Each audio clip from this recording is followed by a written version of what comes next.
How to photograph a total lunar eclipse step by step.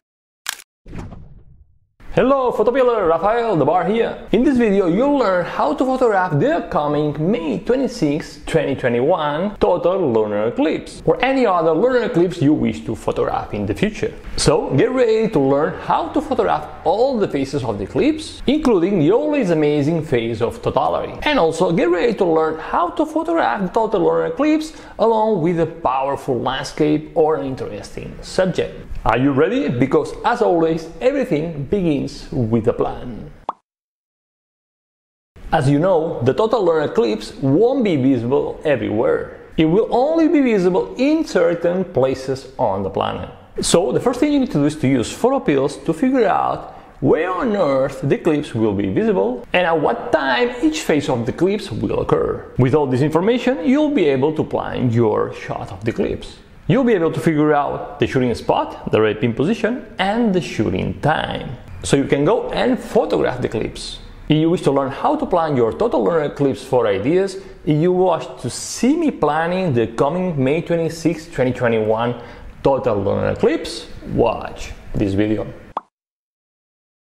Whether your goal is to photograph only the phases of the eclipse without foreground, or to photograph the eclipse aligned with an interesting subject, you'll need the same equipment you need to photograph the moon. You'll need your tripod and head, your camera of course, and a telephoto lens, 300, 400, 500 or more. The longer the focal length, the better. Here, if you have a crop sensor camera, you can benefit of the multiplying effect on the focal length. And if you have a teleconverter, it might be a good idea to use it too, to get a longer focal length.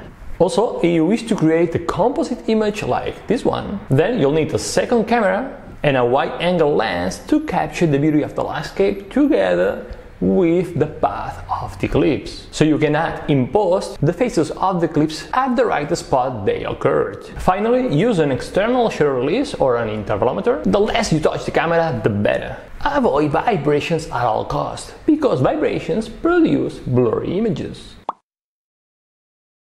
On the eclipse date, arrive at the shooting location around 1 hour or so before the eclipse begins. Set up everything at the planned shooting spot, the red pin position, and make sure that everything is stable. Use the IR option on the planner to visualize where the eclipse will occur in the sky. Here you have the path of the eclipse and the position of the eclipse for the selected phase. This way you can double check that you are at the right shooting spot. It's so cool.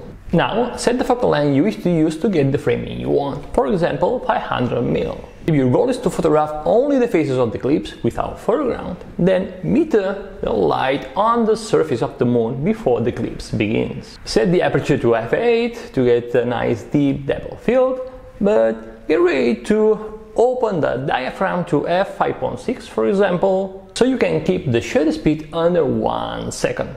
Keep it under 1 second to avoid the motion blur on the moon, on the eclipse, due to the rotation of Earth. Set the ISO to 100, but again, be ready to push it up to 400 or even 800 if you need it to keep the shutter speed under 1 second. Now, set the shutter speed that gives you the right exposure of the moon. For example, during the phase of the partial lunar eclipse, set the base shutter speed of 1 divided 125 seconds. And then I recommend you to bracket the exposure so you make sure that at least you get one photo correctly exposed. Usually a one-stop bracketing of 3 photos will be enough in most situations. As the eclipse progresses, as you get into the phase of totality, you'll need to increase the exposure to get detail in the shadows, in the darker areas of the moon.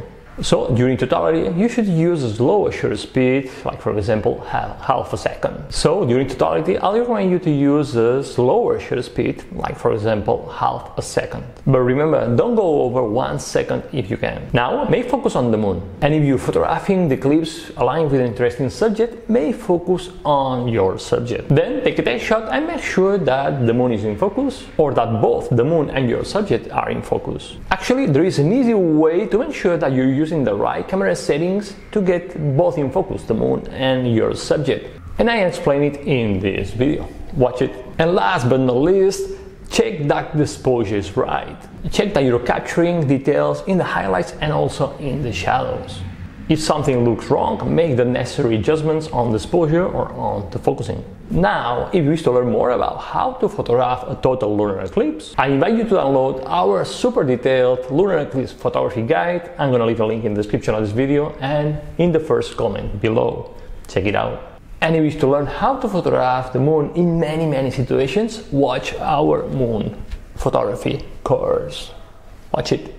And if you like this video, give me a like, subscribe, and I'll see you next Wednesday in another video. And remember that you have the power to imagine, plan, and shoot legendary photos.